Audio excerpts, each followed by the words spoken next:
Welcome back. It's Cara, Silletto, and Molley Ricketts coming to you for our last COVID-19 workforce discussion for this series anyway.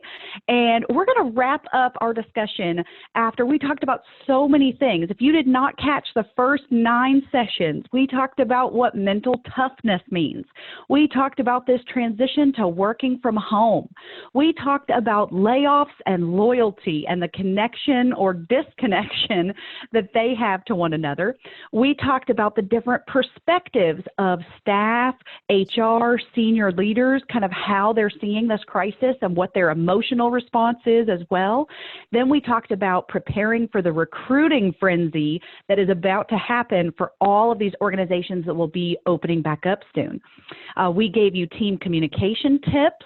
We also dove into Zoom and talked about those tips of the actual system and how to have meetings and calls virtually now. Molley gave some great tips on number 8, which was where we talked about getting organized and getting ahead while we have a little bit of downtime and a little bit of time to kind of get our things in order before this reopen happens.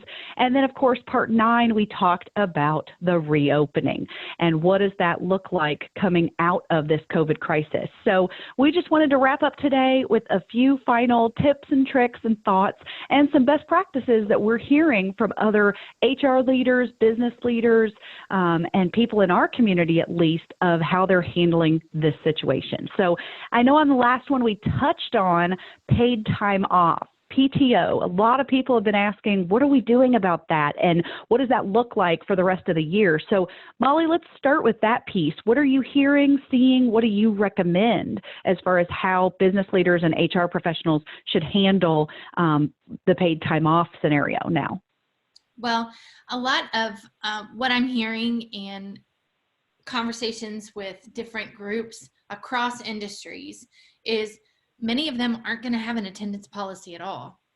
Really more of a case-by-case basis and trying to understand and grasp where everyone is across the board, because there's so many different groups of folks that maybe had to use their paid time off because of situations before things became, this is the law, and right. what that means for them and the growth throughout the year. Because believe it or not, it's just into the 5th month of the year. We have a lot of time to go. What? Yeah. Yeah. So, oh my goodness. I know flexibility is going to be an essential function of everyone's role in every organization going forward. Yeah. And wait, did I hear you right, Molley? Did you say no attendance policy? I did. That's pretty scary. It is. Right?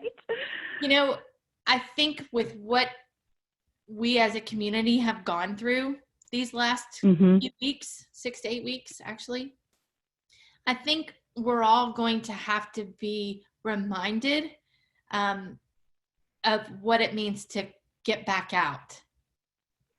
You know, we're all slowly excited, waiting for that door to open. When is that starting line going to be able to take off? And we're all excited in some way or another, whether it's to go see other family members, whether it's to just be able to go to Target and walk around for nothing. Yeah. I would like a hot steak. That's what I would like. That's not cooked by me or my husband because we're not the best cooks. So that's what I'm waiting for. Not in a styrofoam. But yes. Thing. Yeah. Exactly. Not in styrofoam, please. Yes. So yes, absolutely. I just wanted to reiterate that because when I first heard somebody say to me, we're throwing our attendance policy out the window, I panicked for a minute and I was like, wait, no, you have to have a plan. You have to have something. And then once she explained it like you just did of we're going to handle it case by case, then it made sense. And I'll tell you, we had a situation on our team, right? We have a small staff, but we had a situation. One of my team members had a family healthcare emergency that required surgery. It has nothing to do with COVID, but now she's having to help her family member, and the other family members they live with, she's having to be there to cook extra meals and this and that, all the while her kids are out of school. She's trying to homeschool. She's working from home for us, right? So we're evaluating the FMLA extension versus PTO, and does she get extra PTO? When I had an emergency on my staff last year where someone had a medical emergency with their family, I had given that person an extra week of vacation to deal with that situation, an extra week of PTO. So that's what we're talking about now. Does this warrant that same kind of compassion and empathy and flexibility and whatnot? So absolutely, you have to look at it kind of case by case. Of course, you will set precedents with certain actions and things. So you need to track that and stay on top of it, of why you're doing what you're doing. But I do think that flexibility is going to be that key word for sure. So yeah, some other things that go ahead. So 2 words, Cara. Yeah. I think we all need, in big letters, 2 words, just 2. Communication, flexibility. Boom. Drop the mic. We're done.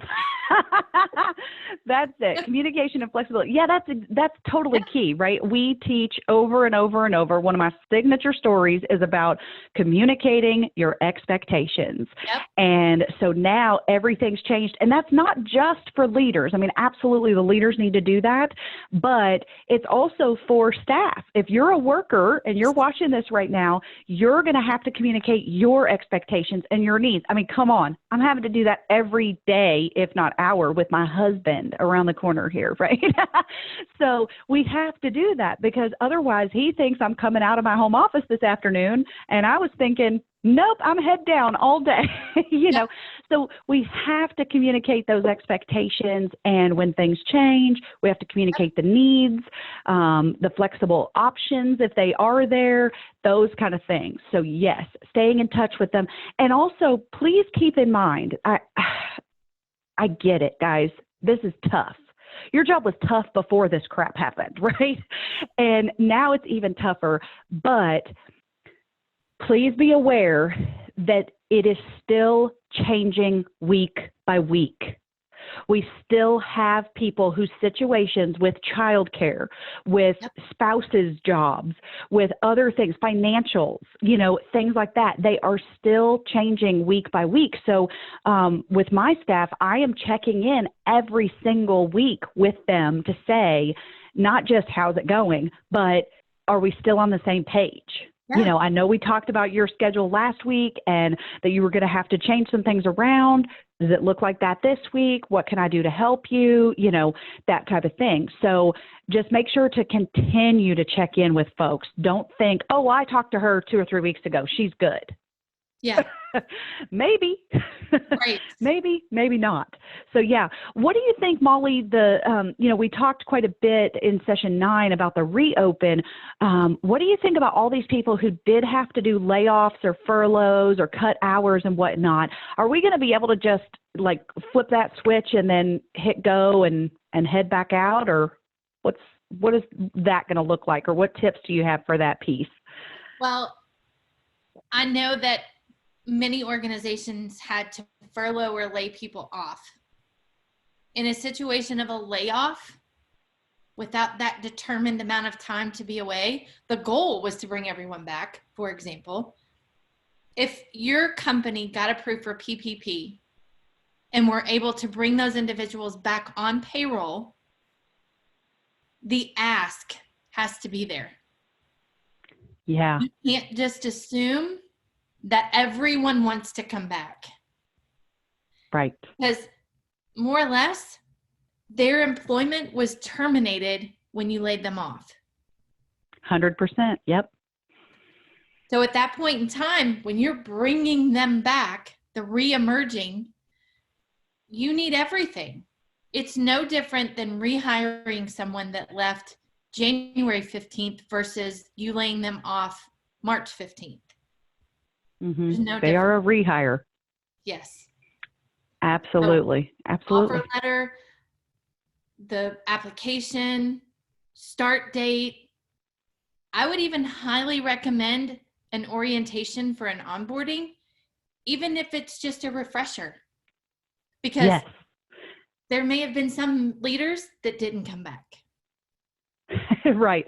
And you're going to have some policies and procedures that have now changed. We have new cleaning and sanitation procedures and expectations.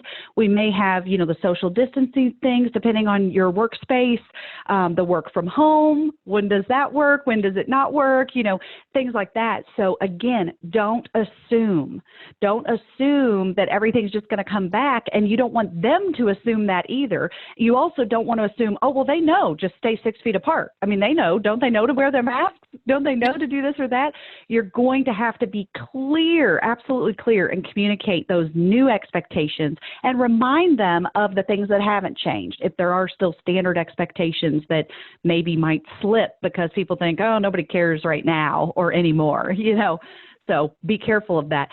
In fact, I've been talking a lot this week with Molley about companies who are struggling with the rehire and with really that termination. Like, did they do all the paperwork properly? How do we handle the PPP, this paycheck protection program that's covering some of the payroll costs from the government? And so just a quick plug for my friend Molley here, because she and her team are great at recruiting. They are great at the onboarding and figuring that out, the hiring and selection, and whether you want her to hire for you or you want her to help you figure out your hiring processes and the procedures behind that, the documentation behind that. They handle compliance stuff.